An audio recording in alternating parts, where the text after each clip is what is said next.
Bien, vamos a saludar con nuestro tercer invitado. Saludamos con el doctor Eduardo Franco Lor. Él es jurista y docente universitario, con quien conversaremos los próximos minutos. Doctor, buenos días. Gracias por acompañarnos en esta mañana aquí en Ecuador en Directo. Buenos días. Para mí es un honor y un orgullo estar con ustedes. Una prensa muy responsable, prensa alternativa, prensa que sabe enfocar los problemas nacionales con realidad, con objetividad y criticar a quien se debe criticar. Doctor, entremos con el caso Villavicencio. Vamos a tratar algunos casos, algunos temas aquí en este espacio, en esta entrevista con el doctor Eduardo Franco Lor.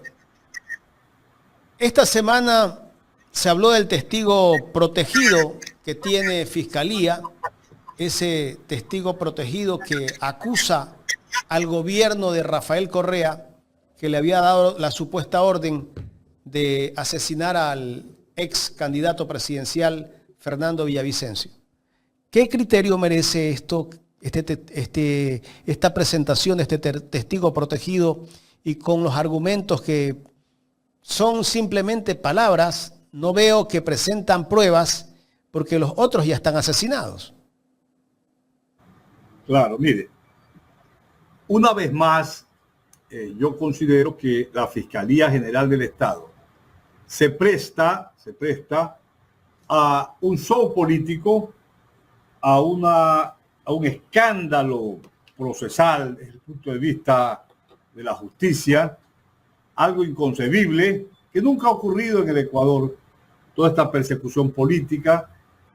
Ahora el testigo protegido, entre comillas, protegido por la fiscal, ¿no?, ha dicho que habló este testigo protegido, que parecería ser, ni siquiera lo identifican con el nombre y apellido, parecería ser que es un tal invisible, le llaman el invisible, que está detenido, es un supuesto autor mediato con su mujer, que está detenida también, dicen, en la cárcel de Cotopaxi, autor mediato del asesinato cruel y a mansalva que tuvo el ex candidato presidencial y ex asambleísta Fernando Villavicencio el día miércoles 9 de agosto del año pasado.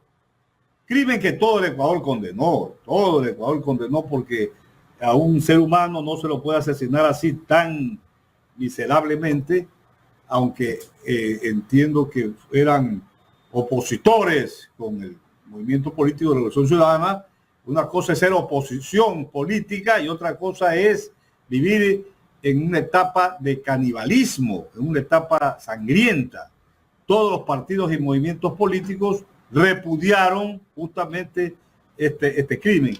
Pero claro, al día siguiente, era en plena campaña electoral, faltaban creo 15 días para el 15 de agosto, que era la primera vuelta, y de acuerdo con los índices ya científicos de estas empresas encuestadoras, doña Luisa González ganaba en primera vuelta. La abogada Luisa González, candidata del Movimiento Revolución Ciudadana, lista 5. Y al día siguiente ya los opositores decían, el correísmo mandó a matar, Rafael Correa mandó a matar a Villavicencio. Lo hicieron, lo dijeron sin tapujo, sin vergüenza, sin ningún criterio de probatorio, ¿no? Y ahora este testigo dice que habló con un gatillero Mosquera, y que le dijo este gatillero que el gobierno de Correa ordenó el crimen por $200,000.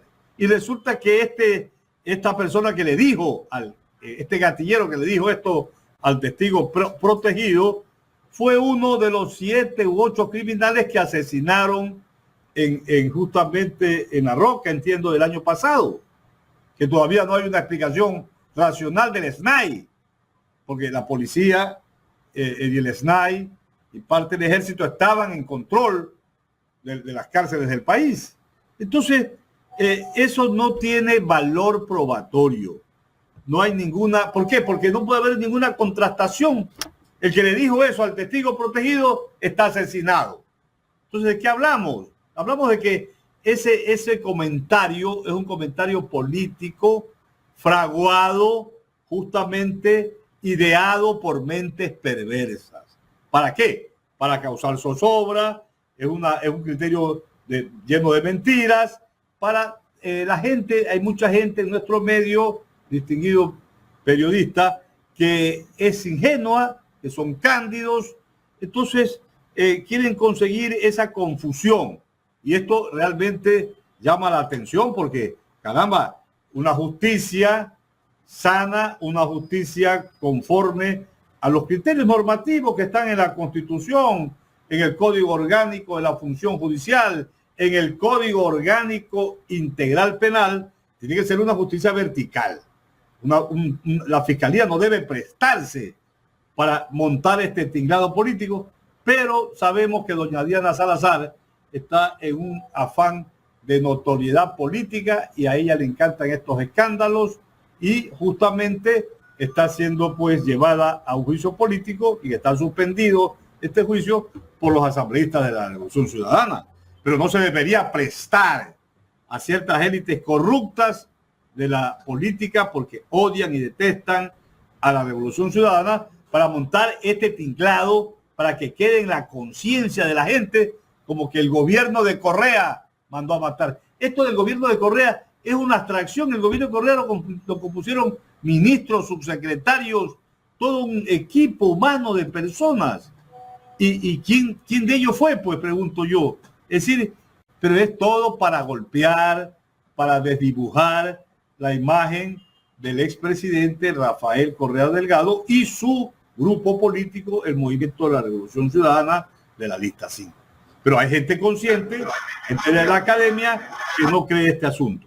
Vea, yo tengo, como dije en un tuit, Jaime, 44 años de abogado y nunca se ha visto esta desvergüenza en la historia judicial ecuatoriana. Jamás se ha visto una cosa que un asambleísta dice tal cosa, muy suelto del hueso, le echan la culpa de una muerte a una persona o a varias personas sin documentos, sin evidencias probatorias. Esto ni siquiera se vio. Yo era estudiante cuando ocurrió el gobierno del año 1972 al 76 del general Guillermo Rodríguez Lara, que era un dictador y que vive todavía, ¿no? Ni siquiera en la dictadura militar que siguió a Rodríguez Lara el Consejo Supremo de Gobierno del año 1976 al 79. Esos gobiernos militares tuvieron adversarios políticos, pero jamás se prestaron a utilizar a la fiscalía, a los jueces, para como mecanismo de justamente de persecución política, como ahora se lo ha hecho. Todos le echan la culpa a Correa. La culpa es de Correa. Claro, como estamos en etapa ya electoral, ahora en septiembre de este año son las inscripciones de los candidatos asambleístas, de los candidatos a la presidencia y a la vicepresidencia de la República, quieren causar justamente zozobra, miedo, desdibujar imágenes. Entonces, en una etapa, en un sistema democrático auténtico, esto no debería ocurrir, porque la política es una ciencia y un arte. ¿Para qué? Para llegar al poder, a las funciones estatales, para que el bien común triunfe, pero no con estas zancadillas de una manera totalmente chuecas y fraudulentas. Doctor, yo no sé si usted vio un video donde se publicó en varias cuentas de redes sociales y vi que el expresidente Rafael Correa también lo había replicado en su cuenta de X, del supuesto testigo protegido que habla en ese video que lo presionaron para acusar a la Revolución Ciudadana o al gobierno de Correa. Vea, los testigos protegidos es una figura valedera en el derecho procesal penal, en la norma. Pero bueno, un testigo protegido, esta fiscalía tiene testigos protegidos en todos los casos, ¿verdad? Claro, en este caso, el que usted hace mención, él denunció que había sido presionado. No puede ser que a los cooperadores eficaces, a los testigos protegidos, los presione la fiscalía, decirle, te bajo la pena, te protejo, pero culpa a tal persona. échale la culpa a tal persona. Eso es fraude, eso es trampa, eso es justicia, eso es la antijusticia. Eso es lo que nosotros estamos. Yo soy magíster en ciencias penales y criminológicas, soy doctor equivalente al PhD en ciencias jurídicas y profesor universitario, y yo me lleno de indignación realmente como ciudadano ecuatoriano que nuestra justicia penal a nivel de la Fiscalía General del Estado y a nivel de muchos jueces de la Corte Nacional de Justicia en el área penal hayan descendido tan bajo y que sean obsecuentes al poder de turno. Usted como abogado, cuando ve cómo actúa esta justicia y como docente universitario donde usted tiene que debatir todos estos casos con sus estudiantes, me imagino que cuando usted está dando la clase, estos temas también se los plantea para debatirlos con los estudiantes. ¿Qué respuesta darle a los estudiantes de todo lo que vemos que hace la justicia en este país, tanto la fiscalía como los jueces, que acusan a veces por perseguir a la gente?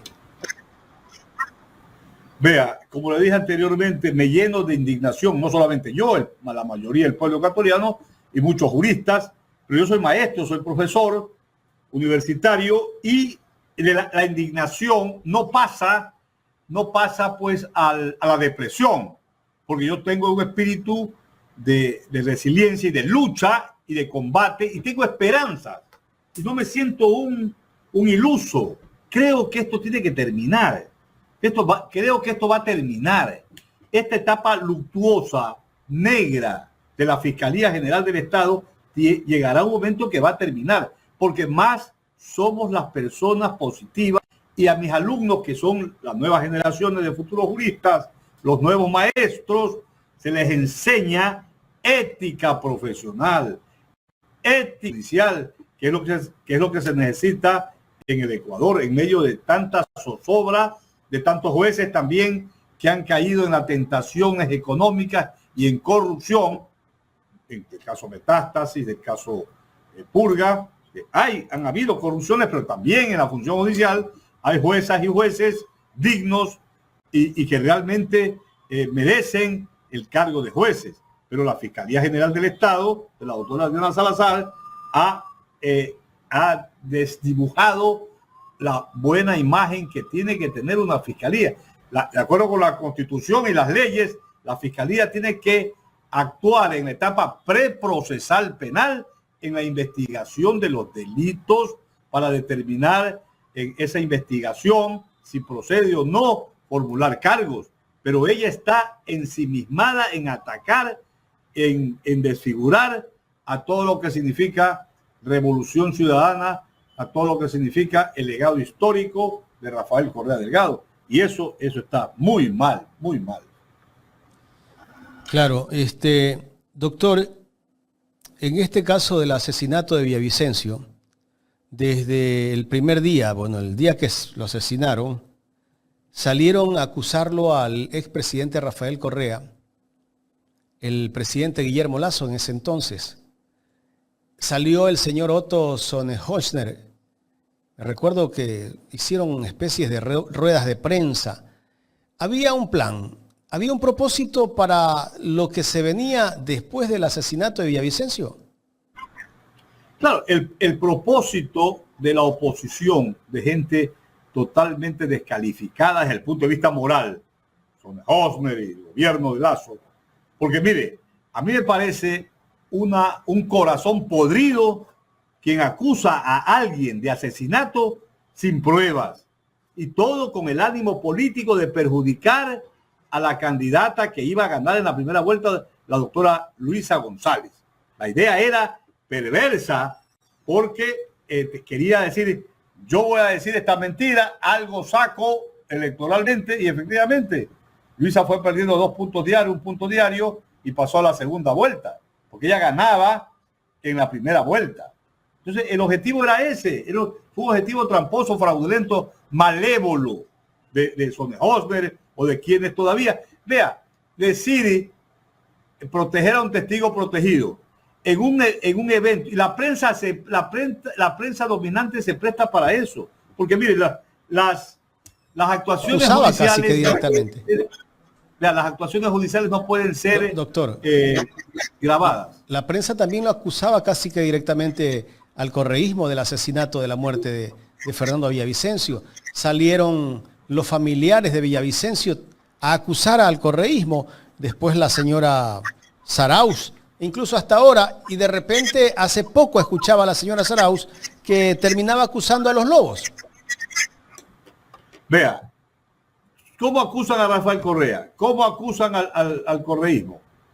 Les dicen, el culpable del asesinato es el correísmo, es Rafael Correa, porque Fernando Villavicencio los denunció. Esas eran las pruebas. Acusan de labios para afuera, pero en materia penal, para acusar algo a alguien del cometimiento de una infracción, tiene que haber pruebas documentales, pruebas periciales o pruebas testimoniales, fehacientes. Ahora salen con el testigo protegido que el muerto le dijo tal cosa. ¿Cómo se va a comprobar que eso es verdad? ¿Cómo se va a comprobar que el tal Mosquera, que era un gatillero y uno de los 7 que asesinaron, ellos mataron a Villavicencio y los mataron a ellos, le dijo tal cosa? ¿Cómo se va a comprobar? Es decir, ¿cómo se va a contrastar, a verificar que dijo el tal gatillero es verdad o no? Si ya está muerto, pues. Eso fue un invento, pues. Además que es forzada la declaración del supuesto testigo protegido, porque decir el culpable es el gobierno de Correa. El gobierno de Correa no existe hace 7 años. El gobierno de Correa es un concepto multipersonal de mucha gente. Doctor, el gatillero que asesina a Villavicencio es detenido. La policía lo lleva a una sala de flagrancia en fiscalía, ¿verdad? Estando bien herido. O sea, esto demuestra que... Y en la esquina estaba una clínica. En la esquina había una clínica. ¿Cómo entender esto, doctor? Entender que aquí la justicia no funciona, que hay una perversidad, porque caramba, coge yo al que dispara, debieron haberlo protegido en su vida. Es como cuando asesinaron a García Moreno el 6 de agosto de 1875, Rayo le tira 14 machetazos y los jóvenes liberales también le disparan, cae y viene un pelotón de policías, en lugar de capturarlo a Rayo para investigarlo, lo matan, lo disparan. Y ahí hay la sospecha de que estuvieron algunos, el ministro de Defensa estuvo implicado justamente en este tema porque necesitaban silenciarlo a Rayo. Es decir, tú no puedes matar a una persona que lo podías inmovilizar. Y en este caso, ¿cómo lo ibas a llevarlo al gatillero a flagrancia en lugar de llevarlo a la clínica? ¿Qué es eso? O sea, estamos en una situación de locos aquí en el Ecuador. Doctor, ¿y dónde están los anillos de seguridad que debieron tener Fernando Villavicencio?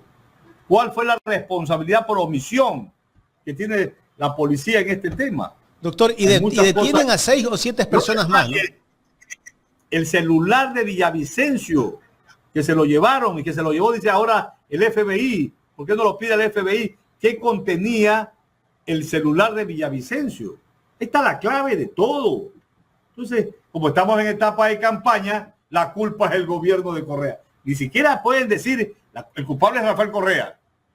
No, el gobierno de Correa, que el gobierno de Correa no existe.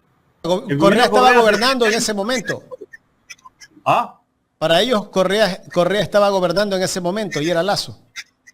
Una locura, una locura. Los 6 detenidos que cayeron, que justamente en ese día creo que los detuvieron, o después a los otros 6 o 7 detenidos que después fueron asesinados también, lo acusan a Correa que los mandó a asesinar a estas personas.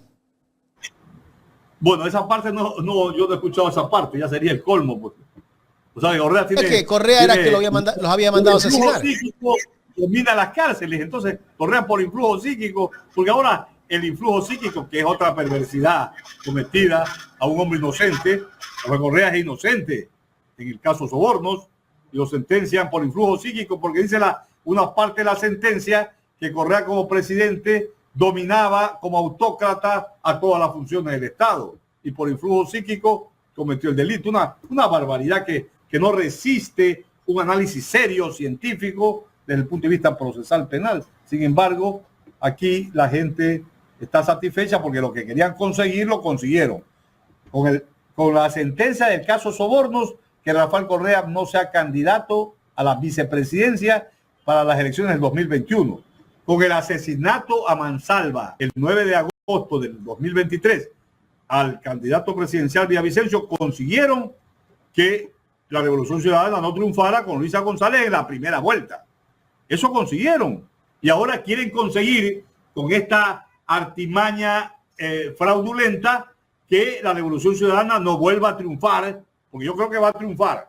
La Revolución Ciudadana es un movimiento político fuerte, el mejor movimiento y más grande movimiento de masas en el Ecuador, liderado por un hombre distinguido, un hombre que generó una acción positiva, social, económica y política, que es Rafael Correa Delgado.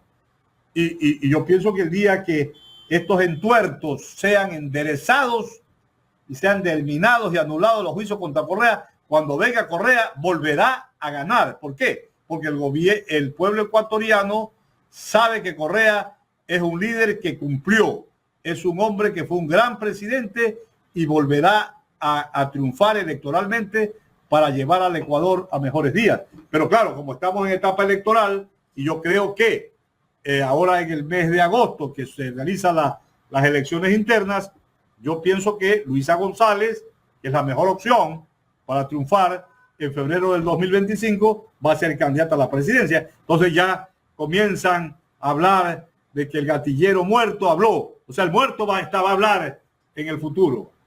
Doctor, me pasa una pregunta Omar Novoa, un fiel seguidor de este espacio. Dice que le consulte si hay investigación de los criminales asesinados.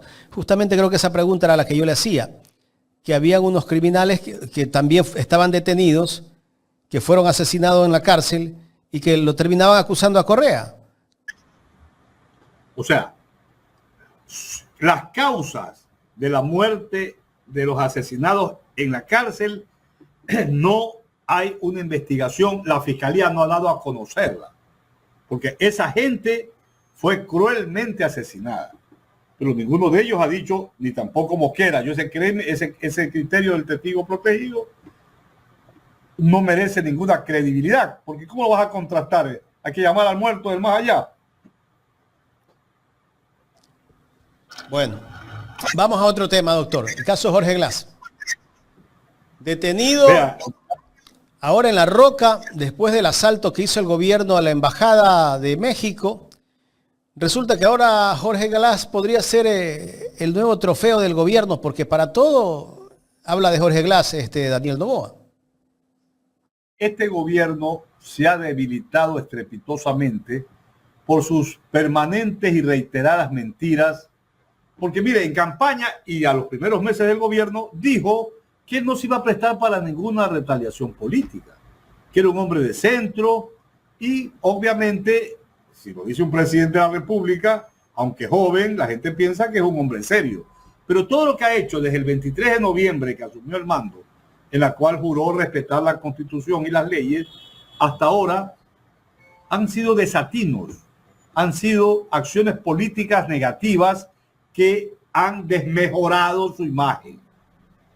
Lo que protagonizó y dio la orden, y lo ha dicho él, el día viernes 5 de abril del 2024, y que dio la orden para asaltar a mansalva y con una crueldad tremenda a la embajada de México en Quito, es una actitud totalmente que hizo quedar mal al Ecuador.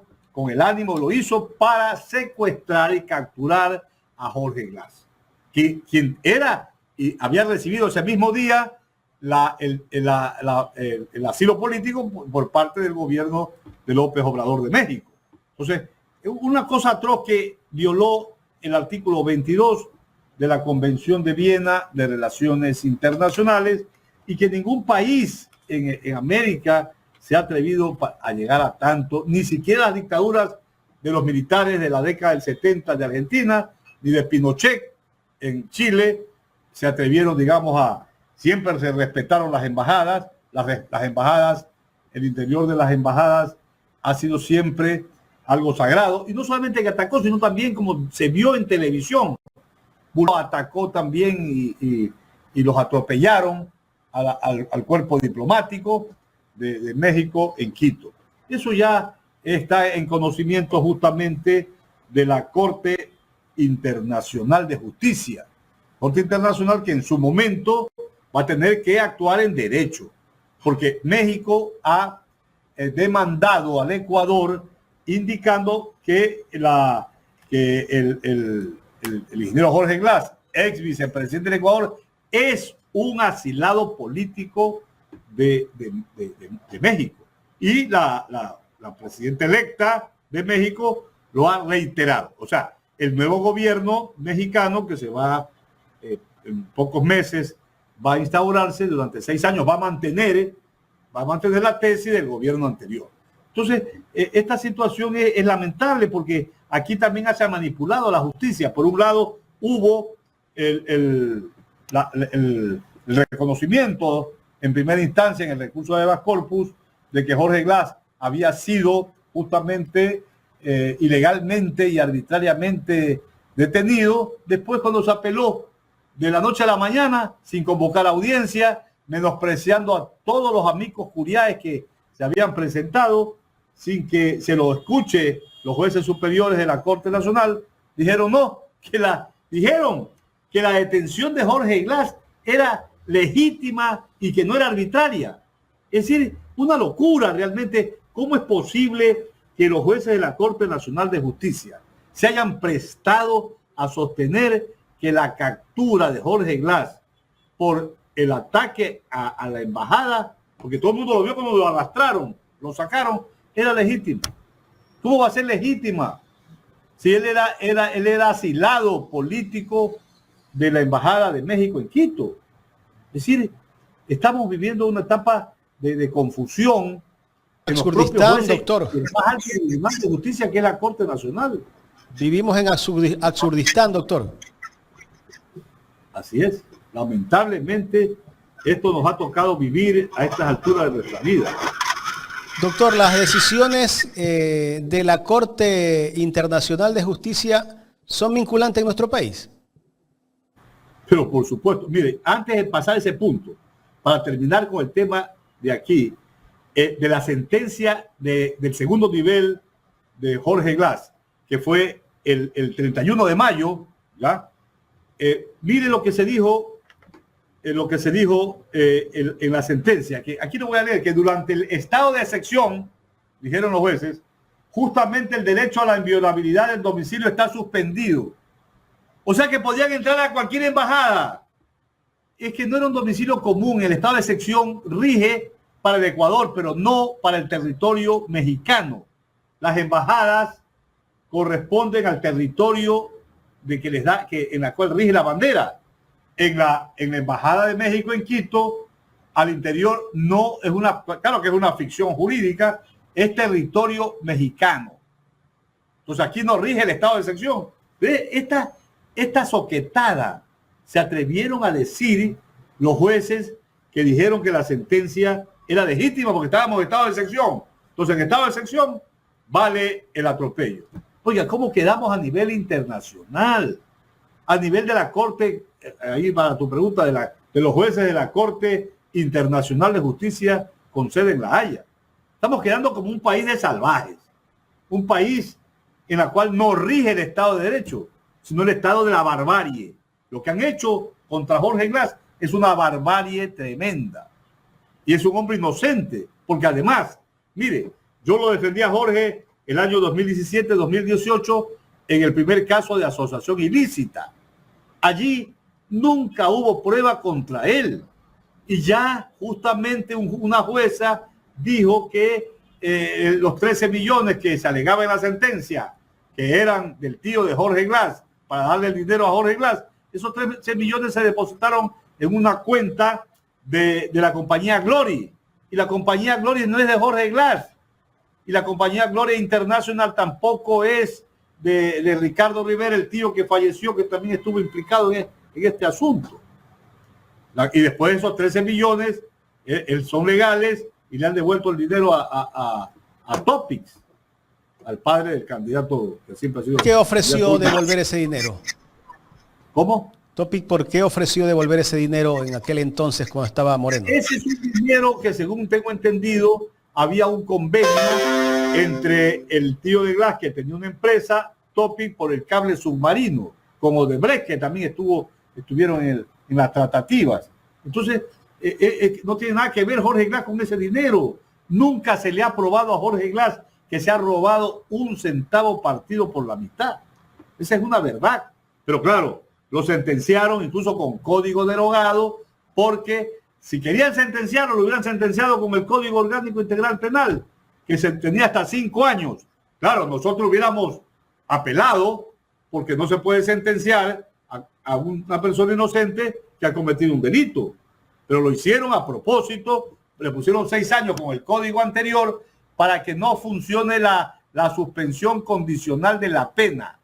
Jorge Glass, si le ponían 5 años con el código actual, claro, nosotros hubiéramos apelado, pero también hubiéramos pedido la suspensión condicional de la pena y no le hubieran robado la vicepresidencia en enero del 2018, como ocurrió, pues.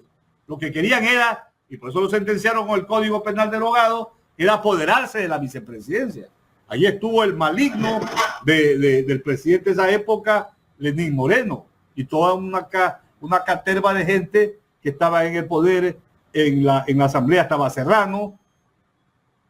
Doctor, lo de la Corte Penal Internacional, la decisión que tome es vinculante en nuestro país. ¿Qué pasa si no la cumple? No es la Corte Penal Internacional, sino la Corte Internacional de Justicia. No, la Corte Internacional.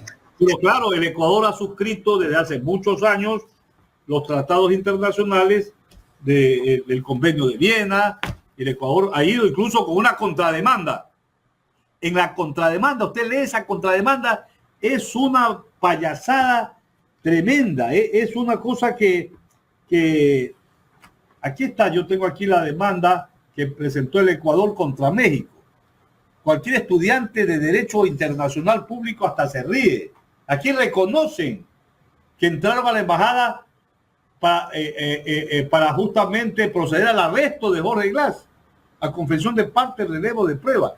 Y ahora, lo que han dicho los jueces de última instancia del habeas corpus va a servir a México. ¿Por qué? Porque dice que mediante estado de excepción, sí procedía, justamente hay el derecho de inviolabilidad del domicilio está suspendido. Los jueces van a decir, o sea que cualquier embajada en estado de excepción corre peligro de que la invadan, porque está suspendido. Allí en los territorios extranjeros no puede ser, que las embajadas no hay el estado de excepción. Doctor, y pero además, también hay otra. Exilado político, de Doctor, acuerdo con la Convención sobre Asilo Diplomático.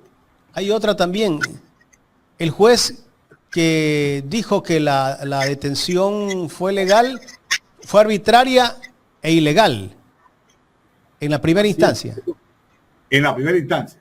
Y dijeron lo contrario los jueces de la apelación, que no se permitió la fundamentación oral de la apelación. Hubieron muchas instituciones y personalidades como el expresidente de Argentina, Fernández, que es penalista, el exministro de la Corte de Justicia de Costa Rica, el eminente Eugenio Raúl Zaffaroni. No le permitieron a nadie, entre gallos y medianoche notificaron el habeas corpus. Es decir, la justicia no funciona para Jorge Glass en el Ecuador, definitivamente. Y es un trofeo de campaña para el presidente Jorge Glass en este momento, ¿no? Sí, un trofeo de campaña, pero la gente está despertando. La gente está despertando. La gente está adquiriendo conciencia de que le están, digamos, mintiendo y que esto es una persecución infame, violatorio de los derechos humanos. Bueno, doctor, iba a tocar un tema pendiente, el caso de la Liga Azul. Si tiene 5 minutos lo tratamos, si no lo dejamos para otro momento. Mira, de la Liga Azul, me gustaría tratarlo rapidito. Mire, he leído información de que la señora Pamela Troya y el abogado Bexman. Tengo las declaraciones de Pamela Troya, si quieres las ponemos para analizarlas. Sí, póngala. Para contextualizar, esto ocurrió el 8 de mayo pasado, hace pocas semanas. El Tribunal Contencioso multó con $22,000 a Allen Berbera y suspendió sus derechos políticos, y habla justamente la nota, estoy dando lectura a la nota del portal Primicias, de una denuncia que había sido presentada el 6 de abril del año anterior por el hoy consejero Juan Esteban Guarderas, tanto contra Allen Berbera cuanto por la abogada Marcela Guiñaga, actual prefecta del Guayas, quien en ese momento ocupaba la presidencia del Movimiento Revolución Ciudadana. Entonces Guarderas sustentaba su denuncia en las publicaciones en redes sociales, donde Allen Berbera hacía campaña junto al expresidente Rafael Correa.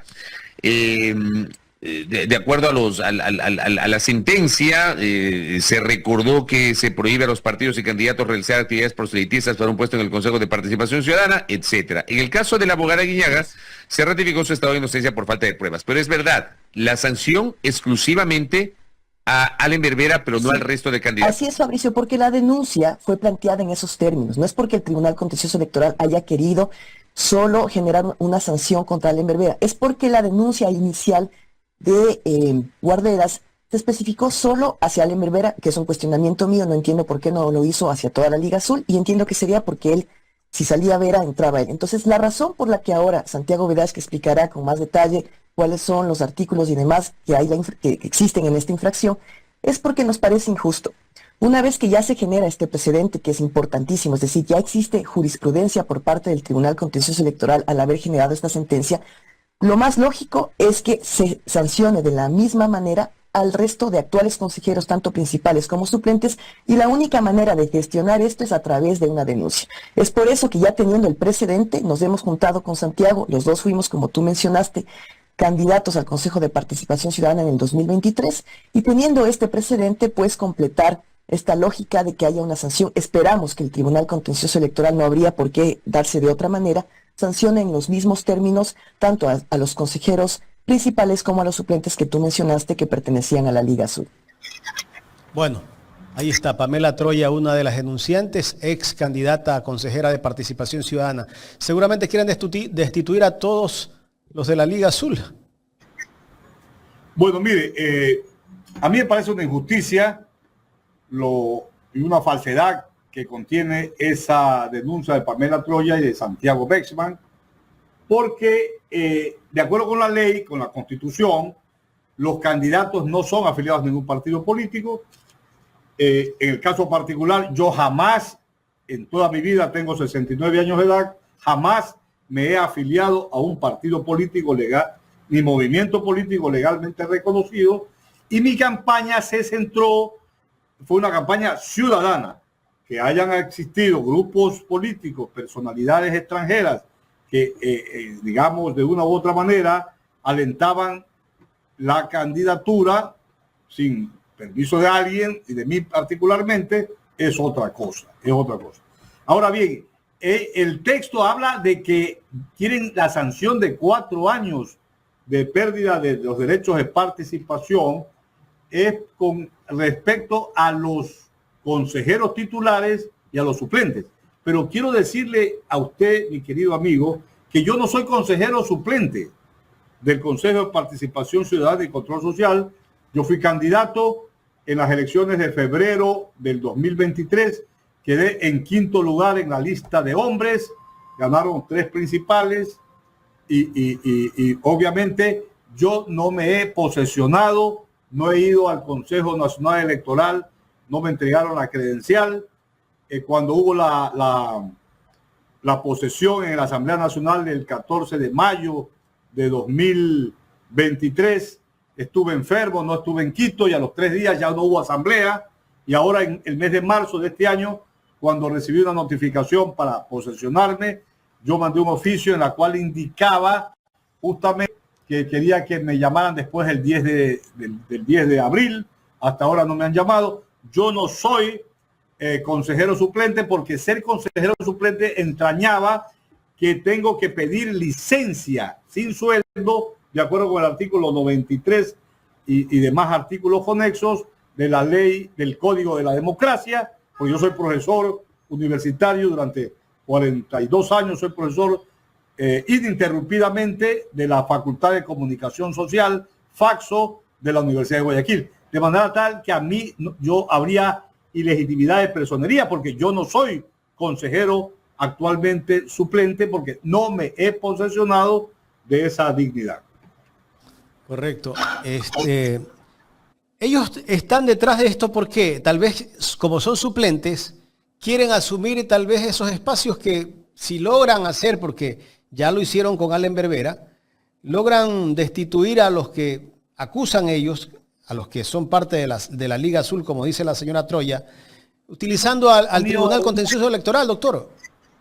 Claro, pero en el caso mío es una venganza, porque yo no soy consejero.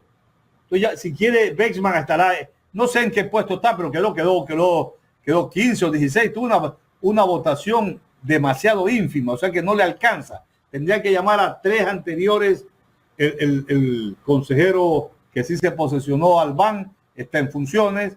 Al que le sigue Albán no es Bexman, pero yo no soy consejero, definitivamente. Incluso fui candidato después al Consejo Nacional Electoral y ahí presenté la documentación que me extendió el Consejo Nacional Electoral de que no ocupo ninguna función pública. Ser consejero debidamente posesionado es una función pública y yo no la tengo.